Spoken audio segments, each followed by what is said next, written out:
Ukrajinou otriasa ďalší korupčný škandál. Protikorupčné úrady NABU a SAPO oznámili vyšetrovanie organizovanej skupiny, ktorá mala podľa ich podozrenia zneužiť zahraničnú finančnú pomoc určenú na podporu Ukrajiny. Vyšetrovatelia tvrdia, že v rokoch 2022 až 2024 malo byť nezákonne prevedených a následne vypraných viac ako 37 miliónov hrivien, teda približne 723 000 eur.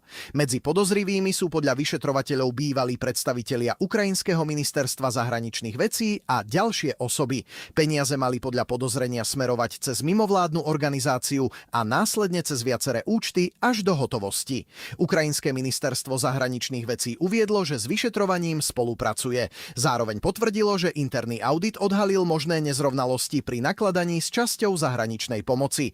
Prípad zatiaľ pokračuje vo vyšetrovaní a o vine podozrivých doposiaľ nerozhodol súd. Čo si o tom myslíš ty? Napíš svoj názor do komentára a odober minútovú politiku pre ďalšie overené správy.